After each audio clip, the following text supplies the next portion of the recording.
Hello everyone, कैसे हो आप सब। उम्मीद है आप सब अच्छे होंगे और अपनी पढ़ाई भी अच्छे से कर रहे होंगे। तो बच्चों, आज की क्लास में हम पढ़ेंगे महाराजा रणजीत सिंह के बारे में। इससे पहले बच्चों, हमने पिछली क्लास में हमारा चल रहा था भारत में जो नवीन राज्यों का उदय है, वो हम टॉपिक पढ़ रहे हैं, जिसमें हमारा जो है सिख जो नवीन राज्य उभर कर आया था, तो उसमें ही आपके आते हैं महाराजा रणजीत सिंह। तो महाराजा रणजीत सिंह जो है, इसके बारे में हम आज की क्लास में कवर करेंगे बच्चों, ठीक है। तो महाराजा रणजीत सिंह जो ये आपके 1792 से लेकर 1839 ईस्वी तक ये पंजाब के शासक रहते हैं, ठीक है बच्चों। और महाराजा रणजीत सिंह जो है वो सुकर चकिया मिशल से बिलोंग करते थे। और सुकर चकिया जो मिशल है, उसकी जो संस्थापक है, उसकी जो स्थापना है, वो चड़त सिंह ने की थी। चड़त सिंह कौन थे बच्चों? ये महाराजा रणजीत सिंह है, उसके दादाजी थे।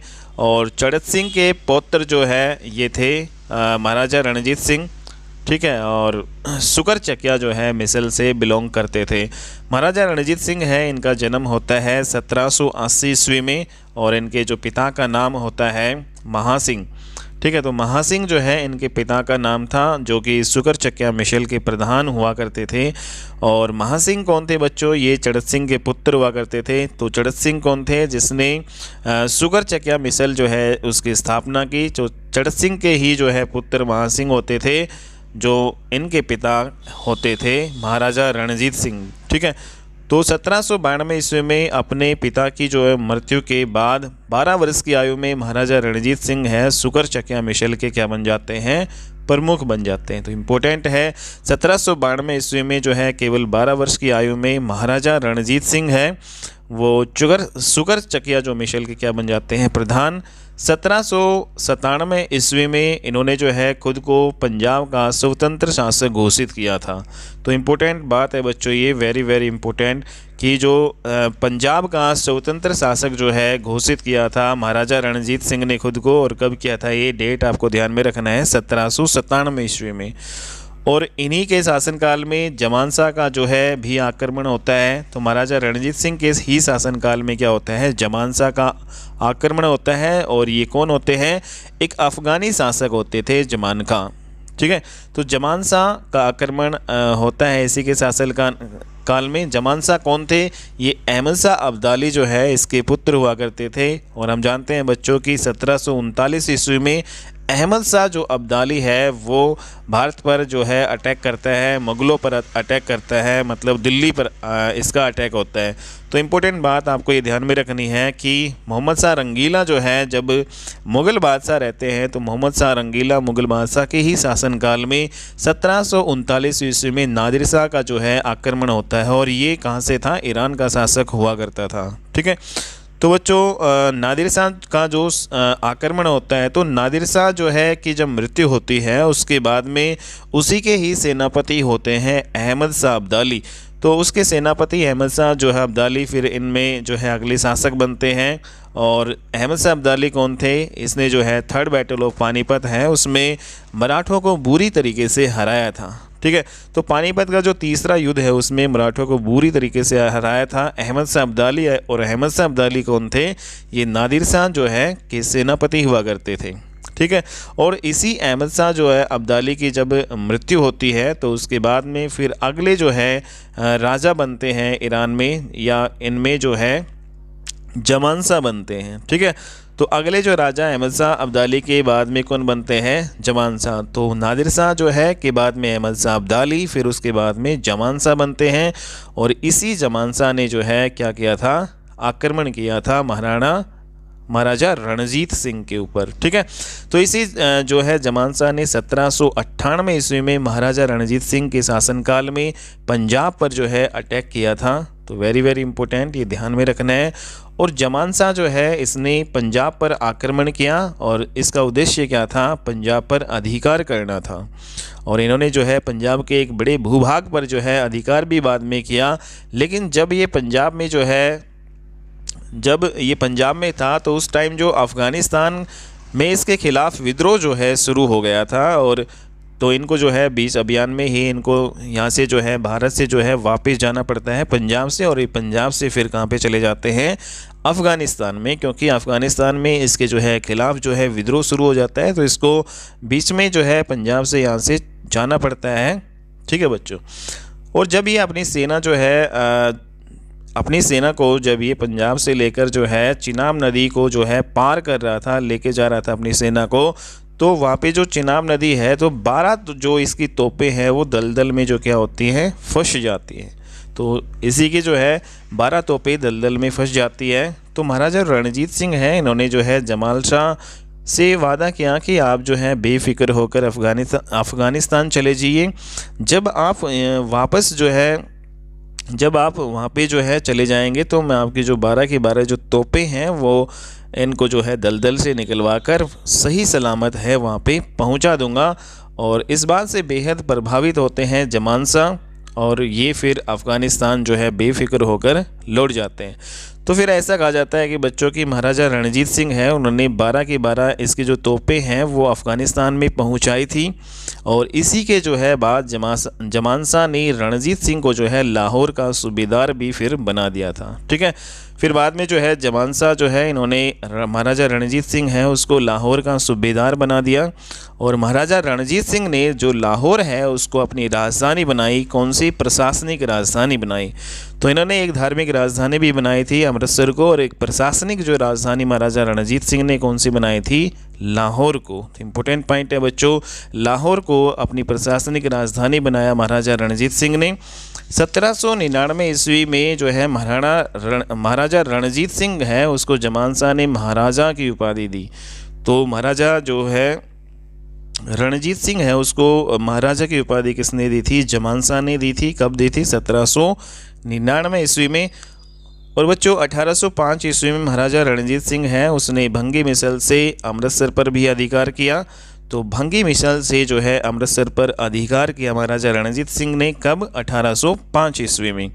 महाराजा रणजीत सिंह ने अपनी राजधानी जो है धार्मिक जो राजधानी है वो किसको बनाया? अमृतसर को बनाया। और इसकी जो राजनीतिक जो राजधानी होती थी वो लाहौर होती थी, और धार्मिक जो राजधानी है इनकी अमृतसर हुआ करती। तो इम्पोर्टेंट पॉइंट है बच्चों, महाराजा रणजीत सिंह जो है इसी के द्वारा जो है हरमिंदर साहिब एक गुरुद्वारा है और उस पर स्वर्ण पर चढ़ाई गई थी। और इसको फिर बाद में क्या कहा जाने लगा? स्वर्ण पर जब इस पे चढ़ा दी गई थी इनके द्वारा तो इसको स्वर्ण मंदिर कहा जाने लगा। तो जो स्वर्ण मंदिर जो है आपका पंजाब में, ठीक है, तो ये महाराजा रणजीत सिंह के द्वारा स्वर्ण पर चढ़ाई गई थी। और ये हरमिंदर जो है साहिब गुरुद्वारा हुआ करता था, और इसी को ही स्वर्ण मंदिर जो है फिर बाद में कहा जाने लगा। 1808 ईस्वी में जो है बच्चों महाराजा जो है रणजीत सिंह ने फरीदकोट से लेकर अम्बाला तक के क्षेत्र पर अधिकार कर लिया था। तो 1808 ईस्वी तक इन्होंने जो है फरीदकोट से लेकर अम्बाला तक अधिकार कर लिया था। ठीक है, तो इम्पोर्टेंट पॉइंट है। नेक्स्ट बच्चों, दिल्ली पर अंग्रेज़ों का अधिकार जैसा कि हम जानते हैं 1803 ईस्वी तक हो गया था, और मुग़लों को अपना जो पेंशनर बना लिया था अंग्रेज़ों ने। और इसी विस्तार को रोकने के लिए अंग्रेज़ों द्वारा महाराजा रणजीत सिंह के साथ एक संधि की गई, और उस पर बंगाल का गवर्नर जनरल जो है कौन था उस टाइम? लॉर्ड मिंटो प्रथम। ठीक है, तो 1803 ईस्वी तक जो है दिल्ली पर जो है पूरा अधिकार कर लिया था अंग्रेज़ों ने। और फिर जो मुग़ल जो होते थे बादशाह उनको पेंशनर अपना बनाकर, ठीक है, उसको उनका पेंशनर बना दिया जाता था। ठीक है, ओके। तो बच्चों 1809 ईस्वी में फिर क्या होता है? लॉर्ड जो है मिंटो प्रथम और महाराणा रणजीत सिंह, महाराजा रणजीत सिंह के बीच में एक संधि होती है, अमृतसर की संधि। ठीक है, तो महाराजा रणजीत सिंह और अंग्रेज़ों के बीच में ये लॉर्ड मिंटो जो प्रथम होते हैं 1809 में अमृतसर की संधि होती है। तो अमृतसर की संधि कब होती है? 1809 में होती है। किसके बीच में होती है? लॉर्ड मिंटो प्रथम और महाराजा रणजीत सिंह के बीच में। और इसमें जो लॉर्ड मिंटो प्रथम की तरफ से जो है इस संधि पर जो साइन जो करते हैं अमृतसर की संधि पर वो चार्ल्स मैटकॉफ करते हैं। तो चार्ल्स मैटकॉफ है इस संधि पर जो है करते हैं हस्ताक्षर। और अंग्रेज़ ये चाहते थे कि महाराजा रणजीत सिंह है उसका विस्तार सतलुज नदी से लेकर उत्तर तक ही रहे, उसका जो विस्तार है दक्षिण क्षेत्र में ना रहे। तो इस प्रकार से जो है अमृतसर संधि जो हुई थी उसमें सतलुज जो नदी थी उसको महाराजा रणजीत सिंह की दक्षिणी सीमा इसको बना दिया गया था। ठीक है, तो सतलुज नदी जो है कि इधर जो है दक्षिण सीमा इसको बना दिया था। तो महाराजा रणजीत सिंह है इसका सतलुज नदी से जो है उत्तर जो है क्षेत्र में ही इसका विस्तार था। ठीक है, तो इम्पोर्टेंट है। 1809 में जो अब्दाली का जो पुत्र होता है शाह शुजा, तो इस शाह शुजा को मोहम्मद शाह के द्वारा अफ़गानिस्तान के सिंहासन से हटा दिया गया था और महाराजा रणजीत सिंह की जो है मदद की थी। महाराजा रणजीत सिंह ने मदद की थी किसकी? शाह शुजा की। ठीक है बच्चों, तो 1809 ईस्वी में जो है महाराजा रणजीत सिंह ने किसकी सहायता की थी? शाह शुजा की सहायता की थी, क्योंकि अफ़गानिस्तान में जो है जो अफ़गानिस्तान का शासक बनने में जो है शाह शुजा की सहायता किसने की थी? महाराजा रणजीत सिंह ने की थी। और इस बात से खुश होकर फिर शाह शुजा जो है 1809 ईस्वी में महाराजा रणजीत सिंह को कोहिनूर हीरा जो है गिफ्ट कर देते हैं। तो जैसा कि हमने बच्चों पिछली क्लासेस में देखा था कि कोहिनूर हीरा जो है उसकी पूरी क्लास हमने देखी थी, कैसे कैसे कोहिनूर हीरा जो है कहाँ से जो है इसकी खोज होती है और आज प्रेजेंट में कहाँ पर कोहिनूर हीरा है। तो ये सारी डिटेल में हमने क्लास ऑलरेडी अपलोड कर दिया है। ठीक है, अगर आपने वो क्लास नहीं देखी है तो आप देख सकते हैं। बड़ी इंटरेस्टिंग जो कहानी है ये कोहिनूर हीरे वाली। तो इस प्रकार जो कोहिनूर हीरा जो है शाह शुजा के द्वारा जो किसको गिफ्ट कर दिया जाता है? महाराजा रणजीत सिंह को। तो महाराजा रणजीत सिंह के पास कोहिनूर, और बच्चों 1839 ईस्वी में फिर महाराजा रणजीत सिंह की मृत्यु होती है। ठीक है, और फिर उसके पुत्र जो है खड़क सिंह पंजाब का अगला शासक बनता है। तो इस प्रकार से 1839 में इनकी मृत्यु के बाद में इन्हीं के पुत्र बनते हैं अगले शासक पंजाब के। खड़क सिंह इनका नाम था, और लेकिन दरबार में जो है विद्रोह होने के कारण जो है इसे सिंहासन से हटाकर जो है इसको कैद कर लिया गया था। और खड़क सिंह के जो है बेटे होते थे नौनिहाल सिंह। फिर ये इसके बाद में अगला जो है पंजाब का शासक बनते हैं 1839 से लेकर 1843 ईस्वी के दौरान। तो इस प्रकार बच्चों नौनिहाल सिंह है, उसके बाद जो है पंजाब का अगला जो शासक अगर हम देखें तो बनते हैं महाराजा दलीप सिंह। तो महाराजा दलीप सिंह अगले जो है पंजाब के शासक बनते हैं 1843 ईस्वी में।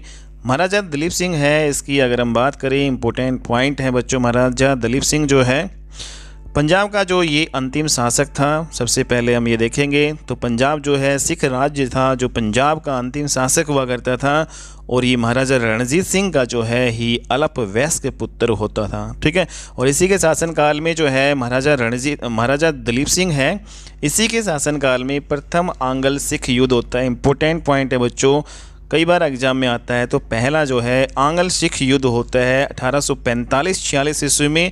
किसके शासनकाल के दौरान होता है? ये महाराजा दलीप सिंह के शासनकाल के दौरान होता है। ठीक है, तो ये जो प्रथम आंग्ल जो है सिख युद्ध होता है 1845-46 में, किसके बीच में होता है? महाराजा दलीप सिंह और अंग्रेज़ों के बीच में होता है। और उस टाइम अंग्रेज़ जो है लॉर्ड हेस्टिंग्स हुआ करते थे, इनके बीच में प्रथम आंग्ल सिख युद्ध होता है। और इस युद्ध में होती है लाहौर की संधि। तो लाहौर की संधि इसमें होती है, जिसमें एक बार फिर से जो है इसमें क्या डिसाइड किया गया था कि जो सतलुज नदी है उसको पंजाब की दक्षिणी सीमा मान लिया गया था, और सिखों की जो है सेना इसमें जो है कम कर दी गई थी अंग्रेज़ों के द्वारा, और सिखों के एक बड़े जो है भूभाग पर जो है अंग्रेज़ों द्वारा इस पर अधिकार कर लिया गया था। ठीक है, लेकिन ये जो संधि है, जो आपकी लाहौर की संधि है, जो प्रथम आंग्ल में प्रथम जो है आपका सिख जो और अंग्रेज़ों के बीच में जो ये होता है प्रथम आंग्ल सिख युद्ध, ये केवल 2 वर्ष तक चल पाती है। और फिर जो है अगला युद्ध होता है द्वितीय जो है दूसरा आंग्ल सिख युद्ध, और ये होता है बच्चों सिखों और अंग्रेज़ों के बीच में 1848 और 39 ईस्वी में। फिर से जो है द्वितीय जो है आंग्ल सिख होता है अंग्रेज़ और सिखों के बीच में। और इसमें जो ब्रिटिशर्स जो आपके होते थे लॉर्ड डलहौजी और महाराजा जो है दलीप सिंह के बीच में ही ये लड़ा गया था। तो दूसरा जो है आंग्ल सिख युद्ध जो है वो भी किसके बीच में लड़ा गया था? महाराजा दलीप सिंह और अंग्रेज़ों के बीच में। और इस टाइम अंग्रेज़ जो है थे आपके लॉर्ड डलहौजी। ठीक है, तो लॉर्ड डलहौजी के दौरान होती है, और अंग्रेज़ों ने महाराजा जो दलीप सिंह है उसको हरा दिया, और फिर इसको जो पेंशनर बनाकर जो है इसको लंदन भेज दिया जाता है। और 1848 ईस्वी में अंग्रेज़ों ने फिर पंजाब पर अधिकार कर लिया था। ठीक है, तो इम्पोर्टेंट है बच्चों 1848 ईस्वी में द्वितीय जो है आंग्ल सिख युद्ध हुआ था। ठीक है, लॉर्ड डलहौजी के टाइम में।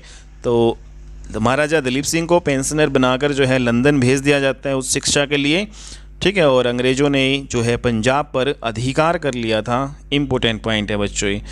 और महाराजा जो दलीप सिंह है उसको पेंशनर बनाकर जो है 5 लाख रुपए जो है सालाना जो है पेंशन देकर इसको उच्च शिक्षा के लिए कहाँ पे भेज दिया जाता है, लंदन भेज दिया जाता है। और यहीं पर जो है बच्चों लंदन में ही अगले ही जो साल 1849 ईस्वी में दलीप सिंह ने जो कोहिनूर हीरा दलीप सिंह के पास था वो क्वीन विक्टोरिया जो होती थी, ठीक है, उसके द्वारा जो है उसको गिफ्ट कर दिया जाता है महाराजा दलीप सिंह के द्वारा, ठीक है। और 1839 ईस्वी के बाद से लेकर अब तक जो कोहिनूर हीरा है वो कहाँ पे है, लंदन में ही है। तो ये जो है बच्चों आपका था, ठीक है। तो इम्पोर्टेंट है बच्चों, ये हमारा पूरा जो है सिख राज्य कंप्लीट हो चुका है। अब हम नेक्स्ट जो पढ़ेंगे मैसूर राज्य के बारे में।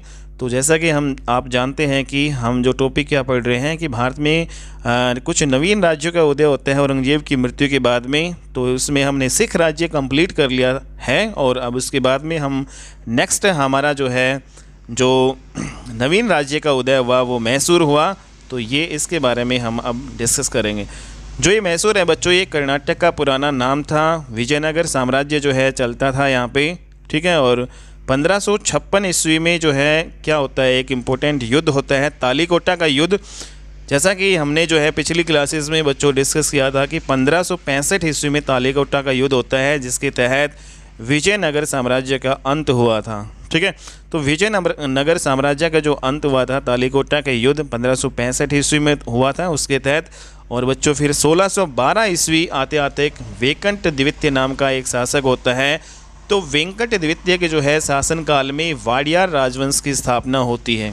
तो इम्पोर्टेंट पॉइंट है वाडियार राजवंश जो है ये मैसूर में ही आपका चलता था। तो वाडियार राजवंश की जो है स्थापना होती है वेंकट द्वितीय के द्वारा 1612 ईस्वी में। तो बच्चों वाडियार राजवंश के बारे में अब हम डिस्कस कर लेते हैं। इसी मैसूर जो है राज्य में ये आपका पड़ता है। और इस राजवंश में जो है 1704 ईस्वी में मैसूर ने चिक्का देवराज जो यहाँ पे शासन कर रहा था 1704 ईस्वी में, ठीक है। तो 1704 में बच्चों चिक्का देवराज नाम का जो एक शासक है वो यहाँ पे शासन कर रहा था और इसी ने 1704 ईस्वी में औरंगजेब की अधीनता स्वीकार कर ली थी, ठीक है। और फिर जब हम बात करें आगे बच्चों 1719 ईस्वी में मराठाओं ने चिक्का देवराज है उससे चौथ वसूलना शुरू किया था, जैसा कि हमने पिछली क्लासेस में देखा था बच्चों, ठीक है। तो मराठों ने जो है चिक्का देवराज से चौथ वसूलना किया था। और जब 18वीं शताब्दी की जो है मध्य में अगर हम बात करें मिड 18th सेंचुरी में, तो इसमें एक शासक हुए मैसूर का जो अगला शासक बनते हैं चिक्का कृष्ण राज, ठीक है। तो चिक्का देवराज के बाद में 18वीं शताब्दी में बच्चों के मिड में चिक्का कृष्ण राज जो है मैसूर के शासक बनते हैं। और लेकिन इसकी जो वास्तविक जो शक्ति होती थी उसके 2 मंत्री होते थे, उनमें होती थी तो नाम मात्र होता था चिक्का कृष्ण राज। इसके जो 2 मंत्री हुआ करते थे नंजराज और देवराज, ठीक है, ये वाडियार वंश के थे। तो नंजराज और देवराज हैं, इनमें जो है इसकी जो है शक्ति होती थी। चिक्का कृष्ण राज नाम मात्र होते थे, ठीक है। तो इसके 2 मंत्रियों में ये पूरी जो पावर होती थी यहाँ पे। तो इसी जो है नंजराज का जो एक सैनिक हुआ करता था फतेह मोहम्मद, ठीक है। और फतेह मोहम्मद का ही एक बेटा हुआ करता था हैदर अली, ठीक है बच्चों। तो हैदर अली कौन था, तो हैदर अली फतेह मोहम्मद का बेटा था। और फतेह मोहम्मद किसका सैनिक था, नंजराज का, ठीक है। और नंजराज कौन था, ये चिक्का कृष्ण जो राज है उसका क्या हुआ करता था, मंत्री हुआ करता था। तो हैदर अली के बारे में हम इम्पोर्टेंट पॉइंट डिस्कस कर लेते हैं। तो हैदर अली जो है ये कौन था बच्चों, मैसूर का प्रथम स्वतंत्र शासक ये हम मानते हैं इसको। तो मैसूर है उसका प्रथम स्वतंत्र शासक कौन हुआ, हैदर अली, ठीक है। तो हैदर अली के बारे में पूरा डिस्कस कर लेते हैं। हैदर अली जो है ये इनका जन्म 1722 ईस्वी में कोलार में होता है। और इनके पिता का नाम जैसे हमने ऊपर देखा फतेह मोहम्मद इनके पिता का नाम था। 1760 ईस्वी में इसने जो खुद को मैसूर का स्वतंत्र शासक घोषित किया और इसने अपनी राजधानी श्रीरंगपट्टनम में बनाई। तो हैदर अली की राजधानी क्या थी बच्चों, श्रीरंगपट्टनम इसने जो है अपनी राजधानी बनाई। और 1760 ईस्वी में इसने खुद को क्या किया, मैसूर का स्वतंत्र शासक जो है घोषित किया। 1722 ईस्वी जो है बच्चे आते आते हैदर अली की मृत्यु होती है और फिर इसका जो पुत्र होता है टीपू सुल्तान। हैदर अली का पुत्र कौन होता है? टीपू सुल्तान। फिर ये अगले उत्तराधिकारी बनते हैं। ठीक है, 1782 ईस्वी से 1799 ईस्वी तक रहते हैं फिर टीपू सुल्तान। टीपू सुल्तान की अगर हम बात करें बच्चों, 1782 से 99 ईस्वी तक रहते हैं। मैसूर के ये अगले शासक होते हैं और इसी जो है कि टाइम पीरियड में आंगल मैसूर युद्ध होते हैं बच्चों। ठीक है, तो टीपू सुल्तान के जो है शासनकाल में आंगल मैसूर युद्ध होते हैं। तो इसमें हम देख लेते हैं कौन कौन से आंगल मैसूर युद्ध होते हैं। तो आंगल सिख युद्ध बच्चों हमने देख लिया था, जो कि आपका महाराजा दलीप सिंह के जो है शासनकाल में हुए थे। तो जो आंगल मैसूर युद्ध की अगर हम बात करें तो इम्पोर्टेंट युद्ध है बच्चों ये आंगल मैसूर युद्ध, ये आपको ध्यान में रखना है। तो अगर हम बच्चों फर्स्ट जो है आंगल मैसूर युद्ध की बात करें तो फर्स्ट हमारा आंगल मैसूर युद्ध होता है 1767 से 1769 ईस्वी के दौरान। ठीक है, इम्पोर्टेंट है बच्चों ये 1767 से 69 ईस्वी के दौरान प्रथम आंगल मैसूर युद्ध होता है हमारा। ठीक है, और इसमें जो है हैदर अली के समय में ये लड़ा गया था। ठीक है बच्चों, तो हैदर अली के समय में लड़ा गया था और उस टाइम गवर्नर जनरल कौन होता था? लॉर्ड वेरेल्स्ट। तो लॉर्ड वेरेल्स्ट जो है ये गवर्नर जनरल होते थे और हैदर अली के ही समय में ये लड़ा गया था प्रथम आंगल मैसूर युद्ध। 1767 से 69 ईस्वी का टाइम पीरियड आपको ध्यान में रखना है। और इस युद्ध के तहत जो है प्रथम आंगल मैसूर युद्ध के तहत 1769 ईस्वी में एक मद्रास की संधि होती है। तो इम्पोर्टेंट पॉइंट है बच्चों, मद्रास की जो संधि है 1769 ईस्वी में होती है। तो किस युद्ध में होती है? प्रथम आंगल मैसूर युद्ध के दौरान। और इस युद्ध में हैदर अली जो है कि इस समय लड़ा गया था और इसमें जो गवर्नर जनरल होते हैं अंग्रेज़ों की तरफ से वो लॉर्ड वेरेल्स्ट जो होते हैं, ये आपको ध्यान में रखना है।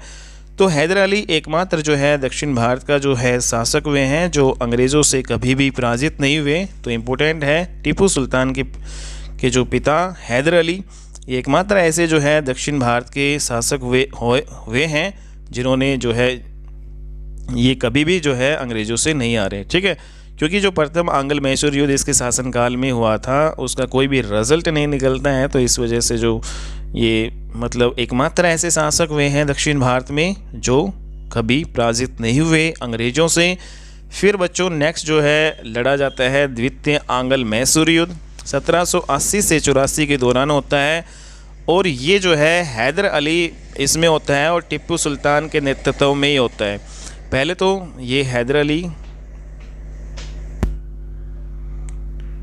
तो बच्चों ये द्वितीय जो आंगल मैसूर युद्ध 1780 से 84 के दौरान जो है ये होता है और इसमें पहले हैदर अली होते हैं, इसके नेतृत्व करते हैं और फिर उसके बाद में इन्हीं के जो बेटे टीपू सुल्तान बाद में नेतृत्व करते हैं। इम्पोर्टेंट पॉइंट है, पहला जो है आंगल मैसूर युद्ध हैदर अली के नेतृत्व में हुआ था, दूसरा जो है हैदर अली और टीपू सुल्तान दोनों के नेतृत्व में हुआ था और इसमें जो है गवर्नर जनरल अंग्रेज़ों की तरफ से वारेन हेस्टिंग्स होते हैं बच्चों। ठीक है, तो वारेन हेस्टिंग्स और प्रथम में कौन होते थे? प्रथम में आपके लॉर्ड वेरेल्स्ट थे। ठीक है, गवर्नर जनरल। द्वितीय आंगल मैसूर युद्ध में कौन थे? वारेन हेस्टिंग्स थे। ठीक है, और 1784 ईस्वी में इसके तहत जो द्वितीय आंगल मैसूर युद्ध होते हैं इसके तहत कौन सी संधि होती है? मंगलोर की संधि होती है 1784 में। ठीक है, और द्वितीय आंगल मैसूर युद्ध के दौरान जो है फिर हैदर अली जो होते हैं उसकी मृत्यु हो जाती है। टीपू सुल्तान के पिताजी हैदर अली की मृत्यु हो जाती है इसी युद्ध के दौरान। ठीक है, और इम्पोर्टेंट बात इसमें ध्यान में ये भी रखना है कि मंगलोर की संधि 1784 में होती है द्वितीय आंगल मैसूर युद्ध के तहत। ठीक है, तो क्वेश्चन बन जाएगा कि भाई मतलब मंगलोर की जो संधि है कौन से आंगल मैसूर युद्ध के दौरान होती है? तो द्वितीय आंगल मैसूर युद्ध के दौरान होती है 1784 ईस्वी में। तृतीय आंगल मैसूर युद्ध की अगर हम बात करें बच्चों तो ये लड़ा जाता है 1790 से 92 ईस्वी में और इसमें जो टीपू सुल्तान नेतृत्व करते हैं इस युद्ध का और अंग्रेज़ों की तरफ से लॉर्ड कॉर्नवालिस आ जाते हैं। ठीक है, तो तृतीय आंगल मैसूर युद्ध में कौन होते हैं? लॉर्ड कॉर्नवालिस और टीपू सुल्तान। और इस युद्ध के तहत जो है श्रीरंगपट्टनम की संधि होती है। कब? 1792 ईस्वी में। तो श्रीरंगपट्टनम की संधि जो है तृतीय आंग्ल मैसूर युद्ध में होती है 1792 ईस्वी में, ध्यान में रखना है। और इस युद्ध के दौरान है टीपू सुल्तान की स्थिति काफ़ी खराब हो जाती है। नेक्स्ट बच्चे हमारा है चतुर्थ आंग्ल मैसूर युद्ध, और ये लड़ा जाता है 1799 ईस्वी में। तो 1799 ईस्वी में चौथा आंग्ल मैसूर युद्ध लड़ा जाता है, और इसमें जो है बच्चों टीपू सुल्तान नेतृत्व करते हैं और अंग्रेज़ों की तरफ से लॉर्ड वेलेस्ली करते हैं। तो इस प्रकार से 4 आंग्ल मैसूर युद्ध होते हैं, और चारों में ही जो है अलग अलग जो है आपके ये वायसराय जो गवर्नर जनरल होते हैं। तो ये आपके ध्यान में रखना है, पहले में कौन था, दूसरे में, तीसरे में और फोर्थ में कौन था, ठीक है। तो चौथे जो आंग्ल मैसूर युद्ध है उसमें लॉर्ड वेलेस्ली और टीपू सुल्तान के बीच में होता है 1799 ईस्वी में, और इसमें मैसूर की सहायक संधि होती है। तो श्रीरंगपट्टनम की जो संधि होती है तृतीय आंग्ल मैसूर युद्ध के दौरान, ठीक है। और मैसूर की सहायक जो संधि है वो 1799 ईस्वी में किस जो है आंग्ल मैसूर युद्ध के दौरान होती है, चतुर्थ आंग्ल मैसूर युद्ध के दौरान, जो 1799 ईस्वी में लड़ा गया था बच्चों। किसके बीच में, टीपू सुल्तान और लॉर्ड वेलेस्ली के बीच में ये संधि होती है। और इस युद्ध के दौरान जो है टीपू सुल्तान की मृत्यु भी हो जाती है, और फिर वाडियार राजवंश की जो स्थापना है अंग्रेज़ों के द्वारा कर दी जाती है। और मैसूर राज्य ने जो मैसूर राज्य है उसमें अंग्रेज़ों की सहायक संधि जो है मैसूर राज्य के द्वारा स्वीकार बाद में कर ली जाती है, ठीक है। तो मैसूर राज्य है, फिर उसके द्वारा अंग्रेज़ों की सहायक संधि स्वीकार कर ली जाती है, और फिर अंग्रेज़ों द्वारा ये अधिकार कर लिया जाता है यहाँ पर भी, ठीक है बच्चों। नेक्स्ट जो है हम पढ़ेंगे बच्चों, अगला जो है हमारा टॉपिक है अवध। तो अवध जो राज्य है ये भी आपका उभर कर आया था, एक नवीन जो है राज्य औरंगजेब की मृत्यु के बाद में, ठीक है बच्चों। यूपी का क्षेत्र हुआ करता था ये आपका, और पश्चिम में कन्नौज से लेकर और पूर्व में कर्मनासा नदी तक का क्षेत्र हुआ करता था ये अवध। तो अवध है ये मोहम्मद शाह रंगीला के शासनकाल में जो है स्वतंत्र राज्य बना था, इम्पोर्टेंट पॉइंट है। और मोहम्मद शाह रंगीला जो बादशाह होते हैं मुग़ल बादशाह 1719 से लेकर 48 ईस्वी के दौरान, इसी के शासनकाल में अवध जो है वो क्या बनता है, स्वतंत्र राज्य बनता है, ठीक है। जैसा कि बच्चों हमने पिछली क्लासेस में देखा कि जो सैयद बंधु होते हैं उसी के खिलाफ षड्यंत्र रचा गया, तो मोहम्मद जो है शाह रंगीला की मदद की थी शहादत खान ने। तो इम्पोर्टेंट पॉइंट है बच्चों, मोहम्मद शाह रंगीला है उसकी मदद किसने की थी, शहादत खान ने सैयद बंधुओं के खिलाफ षड्यंत्र रचने में। और 1720 ईस्वी में मोहम्मद शाह रंगीला ने शहादत खान को बनाया आगरा का सूबेदार, ठीक है। इसने जो है शहादत खान ने मोहम्मद शाह रंगीला की जो है मदद की सैयद बंधुओं के जो है मृत्यु के खिलाफ। तो बच्चों 1720 ईस्वी में फिर मोहम्मद शाह रंगीला क्या करते हैं, शहादत खान जो होते हैं उसको आगरा का सूबेदार बना देते हैं।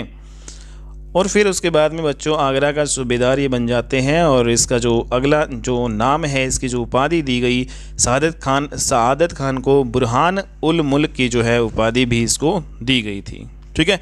1720-22 ईस्वी तक सआदत खान जो है आगरा का सूबेदार जो है रहता है, लेकिन 1720 में आगरा का सूबेदार इसको बना दिया जाता है। और अगले ही 2 साल में बच्चों 1722 ईस्वी में मोहम्मद शाह रंगीला के द्वारा अवध का सूबेदार भी जो है इसको बना दिया जाता है, ठीक है। तो 1722 में सआदत खान बन जाते हैं अब अवध के सूबेदार। तो इम्पोर्टेंट पॉइंट है बच्चों, और क्योंकि मोहम्मद शाह रंगीला है मुग़ल बादशाहों में सबसे जो है अयोग्य हुआ करता था, और इसी का फ़ायदा उठाया सआदत खान ने।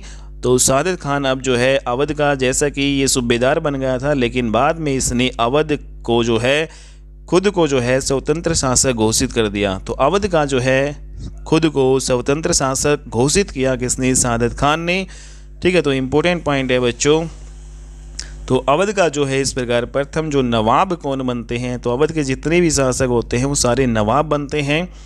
तो बच्चों अवध का जो है नवाब बना सबसे पहला सआदत खान, जिसे बुरहान उल मुल्क भी कहते हैं। तो इसको उपाधि दी गई थी बुरहान उल मुल्क। सआदत खान बुरहान उल मुल्क बनते हैं अवध के प्रथम नवाब। 1722 से लेकर 39 ईस्वी के दौरान ये नवाब रहते हैं, ठीक है। और प्रथम नवाब कौन थे अवध के, तो इम्पोर्टेंट पॉइंट आपको ध्यान में रखना है, सआदत खान, ठीक है। सआदत खान बुरहान उल मुल्क। सआदत खान के बारे में अगर हम डिटेल में चर्चा करें बच्चों, तो एक सिया मुसलमान होता था, और इसके जो पूर्वज है वो निसापुर के सैयद वंश से जो है संबंधित थे। और जब ये भारत का मुग़ल बादशाह जो होते हैं मोहम्मद शाह रंगीला जब होते हैं तो उसी के शासनकाल में 1739 ईस्वी में क्या होता है, नादिर शाह का अटैक होता है। ठीक है, तो भारत पर जो है नादिर शाह का जो आक्रमण किस मुग़ल बादशाह के शासनकाल के दौरान होता है, तो बच्चों ये आएगा आपका 1739 में मोहम्मद शाह रंगीला। तो सादत खान है, उन्होंने जो है नादिर शाह, तो सादत खान ने क्या किया था, इंपॉर्टेंट पॉइंट ये ध्यान में रखना है, इसने जो है सादत खान ने नादिर शाह को दिल्ली पर अटैक करने के लिए आमंत्रित किया था और इसने कहा था कि आपको दिल्ली से जो है कम से कम 5 करोड़ रुपए आपको वहाँ से हासिल होंगे। तो नादिर शाह ने जो है सादत खान से तो बच्चों क्या हुआ, उल्टे जो है इसने जो नादिर शाह होता है उसने सादत खान से ही 5 करोड़ रुपए की डिमांड रख दी कि भाई 5 करोड़ रुपए मुझे तू ही दे। लेकिन सादत खान है, इतनी भारी रकम है, वो चुका नहीं पाता था और इसी कारण जो है 1739 ईस्वी में जो है सादत खान ने आत्महत्या कर ली थी। ठीक है, तो इस प्रकार से बच्चों ये आपका है। और फिर अवध के अगले जो है नवाब जो बनते हैं, पहले नवाब कौन थे अवध के, सादत खान। और अवध की जो है पहली राजधानी सादत खान के द्वारा फैजाबाद को बनाया गया था, ये भी ध्यान में रखना है। तो अवध की जो पहली राजधानी कौन सी थी, फैजाबाद, और ये किसके द्वारा बनाई गई थी, सादत खान के द्वारा। और यूपी में पड़ती है आपका ये फैजाबाद। और अयोध्या जो ज़िला होता है बच्चों प्रेजेंट में, तो प्रेजेंट में जो अयोध्या ज़िला है उसी में ये आपका पड़ता है फैजाबाद। तो इसी फैजाबाद को राजधानी बनाया था सादत खान ने। और सादत खान का कोई पुत्र नहीं था बच्चों, इसलिए जो सादत खान का जो एक भतीजा होता था वो उसका दामाद भी होता था वो। ठीक है, तो भतीजा और दामाद दोनों ही था ये। तो सादत खान का जो भतीजा और दामाद है वो, जिसका नाम क्या है, सफदर जंग, ये फिर अगले जो है मुग़ल ये बनते हैं नवाब। ठीक है, अवध के नवाब बनते हैं अगले। तो सादत खान के बाद में फिर अगले नवाब कौन बनते हैं, इसी के ही भतीजा या दामाद भी थे इसके ये। ठीक है, तो ये बनते हैं अगले नवाब। और 1739 से लेकर 1754 ईस्वी तक ये रहते हैं नवाब। 1742 ईस्वी में इसने बिहार पर जो है अधिकार किया और इन्होंने जो है अपनी सेना जो है भेजकर वहाँ पर आक्रमण किया और पटना को इसने जीत लिया सफदर जंग ने। 1748 ईस्वी में जो है सफदर जंग ने मुग़लों की सहायता की और इसमें अहमद शाह अब्दाली के विरुद्ध इसने जो है कि बच्चों इम्पोर्टेंट पॉइंट है ये। तो बच्चों इसमें इम्पोर्टेंट पॉइंट आपको ये ध्यान में रखना है कि 1748 ईस्वी में सफदर जंग है, इन्होंने जो ये नवाब है इन्होंने मुग़लों की सहायता की थी, किसके खिलाफ, अहमद शाह अब्दाली के खिलाफ। और इस युद्ध में जो है मुग़लों ने अहमद शाह अब्दाली को पराजित किया था। तो इम्पोर्टेंट है, मुग़लों ने अहमद शाह अब्दाली को पराजित किया था 1748 ईस्वी में, जिसकी सहायता की थी अवध के नवाब सफदर जंग ने। तो इम्पोर्टेंट पॉइंट है आपका ये। मुग़ल बादशाह अहमद शाह जो है ने सफदर जंग को अपना वजीर फिर नियुक्त किया, क्योंकि इन्होंने जो है मुग़लों की सहायता की थी बच्चों अहमद शाह अब्दाली के ख़िलाफ़। तो फिर मुग़लों ने अहमद शाह जो है को अपना क्या बनाया, वजीर नियुक्त किया। और सफदर जंग ने हिंदू मुसलमानों के बीच में मेल मिलाप की नीति भी अपनाई थी। इम्पोर्टेंट पॉइंट है, जो लखनऊ की लखनवी जो है तहज़ीब होती है बच्चों, वो इसी के शासनकाल में विकसित हुई थी। ठीक है, तो सफदर जंग के शासनकाल में लखनऊ की लखनवी तहज़ीब विकसित हुई थी और इन्होंने हिंदू मुसलमानों के बीच में मेल मिलाप की नीति अपनाई थी सफदर जंग ने। 1754 ईस्वी में नवाब जो है सफदर जंग जो है इसकी मृत्यु होती है और इसके बाद में इसका जो पुत्र शुजा-उद-दौला वो क्या बनता है, अवध का अगला नवाब बनता है। ठीक है, तो 1754 में फिर अगले जो नवाब बनते हैं सफदर जंग के बाद में इन्हीं के बेटे शुजा-उद-दौला। और शुजा-उद-दौला है ये बच्चों 1754 से लेकर 1775 ईस्वी तक अगले अवध के नवाब रहते हैं।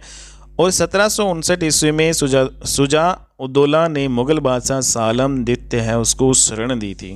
तो इम्पोर्टेंट पॉइंट है, तो मुग़ल जो है बादशाह शाह आलम द्वितीय को शरण किसने दी थी, अवध के एक नवाब थे शुजा-उद-दौला। और कब दी थी, 1759 ईस्वी में।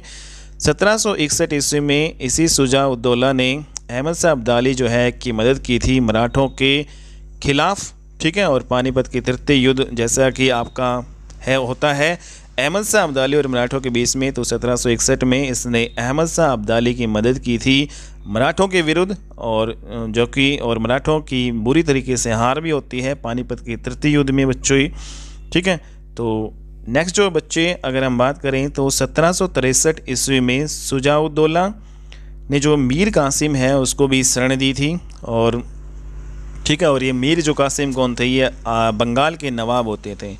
तो बंगाल के नवाब से जब ये पद इनसे जो है, बंगाल के नवाब का पद मीर कासिम जो ये बंगाल के नवाब होते हैं, तो जब ये पद छिन जाता है तो इसको शरण देते हैं 1763 ईस्वी में शुजाउद्दौला अवध में। ठीक है, तो इम्पोर्टेंट पॉइंट है ये भी। और शाह आलम द्वितीय है उसको भी ये शरण देते हैं बच्चों। ठीक है, और नेक्स्ट जो है अगर हम बात करें 1764 ईस्वी में बच्चों एक इम्पोर्टेंट युद्ध लड़ा जाता है, बक्सर का युद्ध, ये आपको ध्यान में रखना जाता है। ठीक है, तो ये आपको ध्यान में रखना है। तो बक्सर का युद्ध है वो लड़ा जाता है 1764 ईस्वी में बच्चों। किसके शासन काल में होता है ये? अवध के नवाब शुजाउद्दौला के जो है शासन काल में होता है। तो ये जो बक्सर का युद्ध किस किस के बीच में हुआ है वो देख लेते हैं बच्चों। मुगल बादशाह होते थे शाह आलम द्वितीय, बंगाल के जो है तो बंगाल के मीर कासिम होते हैं, और इसमें अवध के नवाब शुजाउद्दौला। तो एक तरफ तो बच्चों ये होते हैं और दूसरी तरफ अंग्रेज़ों की तरफ से हेक्टर मुनरो और ये जो है नेतृत्व करते हैं। तो इस प्रकार से जो है जो बक्सर का युद्ध है 1764 में किस किस के बीच में लड़ा जाता है, तो इसमें जो है अवध के नवाब भी होते हैं शुजाउद्दौला, बंगाल के जो है नवाब होते हैं मीर कासिम, और शाह आलम द्वितीय मुगल बादशाह होते हैं, और दूसरी तरफ कौन होते हैं बच्चों? हेक्टर मुनरो होते हैं, अंग्रेजी सेना का नेतृत्व ये करते हैं। और इसमें अंग्रेज जो है इस युद्ध को जीत जाते हैं। बक्सर का जो युद्ध होता है 1764 में, तो इम्पोर्टेंट युद्ध है बच्चों, ये आपका काफ़ी बार एग्जाम में पूछा जाता है। ठीक है, और 1765 ईस्वी में फिर बच्चों एक इलाहाबाद की संधि होती है, और इसमें दो संधि होती हैं। एक तो संधि आपकी रॉबर्ट क्लाइव और मुगल बादशाह जो है शाह आलम द्वितीय के बीच में होती है, और दूसरी जो संधि नवाब जो है अवध के जो नवाब होते हैं शुजाउद्दौला और रॉबर्ट क्लाइव के बीच में। ठीक है, तो रॉबर्ट क्लाइव और नवाब जो है अवध के शुजाउद्दौला और जो रॉबर्ट क्लाइव और मुगल बादशाह शाह आलम द्वितीय के बीच में दो संधि होती है। 1765 ईस्वी में इलाहाबाद की संधि होती है, ये आपको ध्यान में रखना है। और इस संधि के तहत में जो रॉबर्ट क्लाइव हैं उन्होंने इलाहाबाद और कड़ा नामक जो प्रांत है उसको मुगल बादशाह जो है को ये दे दिया जाता है। ठीक है, नेक्स्ट बच्चों 1773 ईस्वी में एक बनारस की संधि होती है इसी के शासन काल में। ठीक है, तो बनारस की जो संधि भी होती है और ये होती है वारेन हेस्टिंग्स और नवाब शुजाउद्दौला के बीच में। तो नवाब शुजाउद्दौला के ही शासनकाल में बनारस की संधि होती है बच्चों कब? 1773 में, और अंग्रेज़ों की तरफ से होते हैं वारेन हेस्टिंग्स और नवाब शुजाउद्दौला, ये अवध के नवाब होते हैं दोनों के बीच में।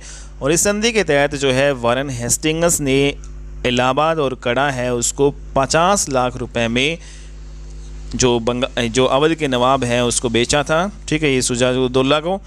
तो बच्चों अपनी ही जो है ज़मीन को मतलब ये छीनने के बाद में इसको ख़रीदना पड़ता है इनको। ठीक है, तो बनारस की संधि आपको ध्यान में रखने हैं 1773 में वारेन हेस्टिंग्स और नवाब शुजाउद्दौला के बीच में होती है बच्चों, और इसमें 50 लाख रुपए देने पड़ते हैं नवाब शुजाउद्दौला को। ठीक है, अपनी ही ज़मीन जो है उसको छुड़वाने के लिए बाद में। तो बच्चों इस प्रकार जो है कहने का मतलब ये हुआ कि अपनी ही जो है चीज़ पहले गंवानी पड़ी अंग्रेज़ों से और फिर उसके बाद में अंग्रेज़ों से ख़रीदनी पड़ी। ठीक है, तो 1774 ईस्वी में मिरनपुर कटरा का युद्ध होता है, और इस मिरनपुर कटरा के दौरान जो अवध के जो नवाब होते हैं शुजाउद्दौला, ठीक है, वो रुहेलखंड के ऊपर अधिकार कर लेते हैं। तो इम्पोर्टेंट पॉइंट है, तो 1774 में ये अधिकार कर लेते हैं रुहेलखंड पर, और इसमें जो है मिरनपुर कटरा का युद्ध होता है बच्चों। 1775 ईस्वी में शुजाउद्दौला की फिर मृत्यु होती है। ठीक है, और फिर इसी का बेटा जो है आसफ उद्दौला अगले अवध के नवाब बनते। तो अवध के अगले नवाब कौन बनते हैं फिर? अब आसफ उद्दौला शुजाउद्दौला के बेटे होते हैं। तो अब नेक्स्ट जो अवध के नवाब के बारे में हम डिस्कस करते हैं बच्चों। तो आसफ उद्दौला है, इन्होंने जो अपनी राजधानी फैज़ाबाद से लखनऊ बनाई। तो पहले जो है अवध की राजधानी फैज़ाबाद होती थी और उसके बाद में बच्चों जो कि सादत खान जो है आपके होते थे, ठीक है, उन्होंने बनाई थी। बाद में जो है इसी फैज़ाबाद जो है राजधानी को लखनऊ जो है ट्रांसफ़र कर लिया गया, किसके द्वारा? आसफ़ उद्दौला के द्वारा।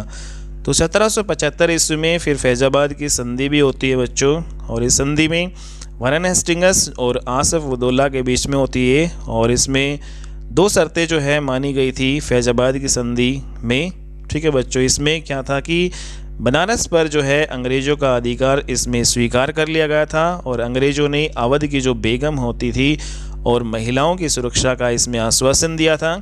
तो ये जो 2 संधि हुई थी फैज़ाबाद की संधि में 1775 ईस्वी में हुई थी, और किसके शासनकाल के दौरान हुई थी ये? आसफ़ उद्दौला नवाब जो अवध के थे और वारन हेस्टिंग्स के बीच में हुई थी। 2 शर्तें इसमें रखी गई थी। इसमें एक तो ये था कि बनारस पर अंग्रेज़ों का अधिकार स्वीकार कर लिया गया था, दूसरा ये था कि अवध की जितने भी बेगम होती थी, महिलाएं होती थी, उसकी सुरक्षा का आश्वासन दिया था अंग्रेज़ों ने, मतलब वारन हेस्टिंग्स ने जो है आश्वासन ये दिया था सुरक्षा का।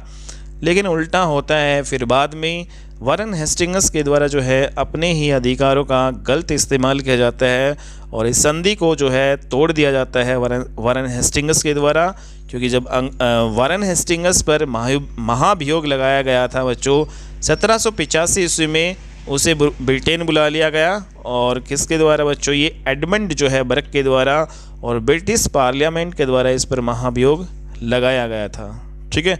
और इसी कारण जो है, और एक कारण ये भी था कि जो वारन हेस्टिंग्स है उन्होंने अवध की जो महिलाएं हैं उसके साथ दुर्व्यवहार भी किया था। तो ये फैज़ाबाद की जो है संधि हुई थी, लेकिन उसको तोड़ दिया था वारन हेस्टिंग्स ने, और फिर इसको बाद में 1785 ईस्वी में ब्रिटेन बुला लिया जाता है एडमंड बर्क के द्वारा, और इस पर महाभियोग भी लगाया जाता है ब्रिटिश पार्लियामेंट के द्वारा, ठीक है। तो इम्पोर्टेंट बच्चों ये पॉइंट है। 1784 ईस्वी में आसफ़ उद्दौला के द्वारा लखनऊ में बड़ा इमाम बाड़ा का निर्माण करवाया जाता है। एक त्यौहार होता है मुहर्रम त्यौहार मनाने के लिए आसफ़ उद्दौला जो आपके अवध के नवाब होते हैं 1784 में, इसके द्वारा बनाया जाता है लखनऊ में बड़ा इमाम बाड़ा।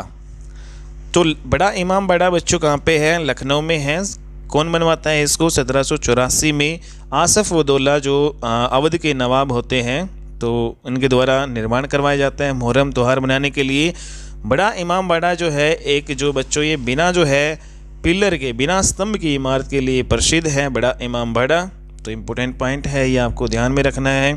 1797 ईस्वी में आसफ़ उद्दौला की मृत्यु होती है, और इसका जो बेटा कुछ समय के लिए जो है अगला अवध का नवाब बनता है, जिसका नाम क्या है? वज़ीर अली। तो आसफ़ उद्दौला के बाद इन्हीं का बेटा जो है 1797-98 ईस्वी में बच्चों बनते हैं अगले अवध के नवाब, जिसका नाम क्या है? वज़ीर अली, ठीक है।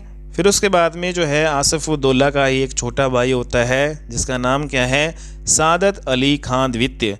तो सादत अली खान द्वितीय फिर अगले जो है अवध के नवाब बनते हैं, और ये बनते हैं 1798 से 1814 ईस्वी तक ये अवध के नवाब रहते हैं सादत अली खान द्वितीय, ठीक है। सेकंड नंबर के सादत अली खान थे, ठीक है। और 1801 ईस्वी में सादत अली खान जो है के द्वारा जो है जो लॉर्ड वेलेस्ली की सहायक संधि को स्वीकार कर लिया गया था। तो लॉर्ड वेलेस्ली की जो सहायक संधि थी उसको स्वीकार किया था सादत खान द्वितीय ने 1801 ईस्वी में, और लॉर्ड हेस्टिंग्स के द्वारा जो है इसे राजा की उपाधि दी गई। तो किस अवध के नवाब जो है को राजा की उपाधि दी गई थी? तो लॉर्ड हेस्टिंग्स के द्वारा दी गई थी। किसको बच्चों? सादत अली खान द्वितीय को, ठीक है। और 1814 ईस्वी में फिर इसकी मृत्यु होती है सादत अली खान द्वितीय की, और इसी का फिर बेटा जो होता है गाजी उद्दीन हैदर अली खान। तो गाजी उद्दीन हैदर अली खान फिर अवध के अगले नवाब बनते हैं, और ये 1814 से 27 ईस्वी तक रहते हैं। इसके बाद में बच्चों फिर गाजी उद्दीन हैदर अली के बाद फिर अगले जो नवाब बनते हैं नसीरुद्दीन हैदर, और ये रहते हैं 1827 से 1837 ईस्वी तक अवध के नवाब। उसके बाद में 1837 से 42 ईस्वी तक जो है अगले जो नवाब बनते हैं मोहम्मद अली शाह, ठीक है। तो मोहम्मद अली शाह जो है फिर ये अगले नवाब बनते हैं, और उनके बाद में मोहम्मद अली के बाद में फिर अगले 1842 से 47 तक अगले जो अवध के नवाब बनते हैं अमजद अली खान। तो इम्पोर्टेंट पॉइंट है बच्चों, ये आपके अमजद अली खान बनते हैं, ठीक है बच्चों। और फिर अमजद अली खान के बाद में वाजिद अली शाह जो है 1847 से 56 ईस्वी तक ये अवध के अगले या फिर यूँ कह सकते हैं हम अंतिम नवाब थे, ठीक है। तो अवध के अंतिम नवाब जो है या अवध या लखनऊ के अंतिम जो नवाब कौन थे, ये आपके थे वाजिद अली शाह। तो ये आपको इम्पोर्टेंट पॉइंट ध्यान में रखना है। और बच्चों ये 1847 से 56 ईस्वी के दौरान ये अवध के नवाब रहते हैं। और जैसा कि आप जानते हैं कि 1856 ईस्वी में लॉर्ड डलहौजी जो है लॉर्ड डलहौजी होते हैं और उसी के द्वारा जो है कुशासन का आरोप लगाकर अंग्रेज़ों ने अवध को हड़प लिया, ठीक है। तो लॉर्ड डलहौजी की जो हड़प की नीति जो चलाई गई थी उसी के तहत लॉर्ड डलहौजी ने कुशासन का आरोप लगाया और अंग्रेज़ों जो है द्वारा अवध को हड़प लिया जाता है 1856 ईस्वी में, ठीक है। तो लॉर्ड जो है डलहौजी की हड़प की नीति, जैसा कि हम जानते हैं, एक अब तक गवर्नर थे। 1848 से लेकर 1856 के दौरान भारत के गवर्नर जनरल कौन थे, लॉर्ड डलहौजी, और इसने हड़प की नीति भारत में चलाई थी। और इसी नीति के तहत भारत के बहुत सारे जो प्रांतों को इसने हड़प लिया था और ब्रिटिश साम्राज्य में मिला लिया था। तो इस प्रकार जो है 1856 में अवध को भी इसने जो है कुशासन का आरोप लगाकर इसने हड़प की नीति के तहत जो है अवध को हड़प लिया था, अंग्रेज़ों में मिला लिया था, अंग्रेज़ों के क्षेत्र में, ठीक है। तो बच्चों इस प्रकार जो है ये सबसे बड़ा राजनीतिक कारण भी होता है 1857 ईस्वी के विद्रोह की। तो अगर हम राजनीतिक कारण जो है की बात करें 1857 ईस्वी के जो विद्रोह का जो है कारण, राजनीतिक कारण में सबसे बड़ा ये आपका लॉर्ड डलहौजी की जो हड़प की नीति थी ये माना जाता है, ठीक है। इम्पोर्टेंट पॉइंट है।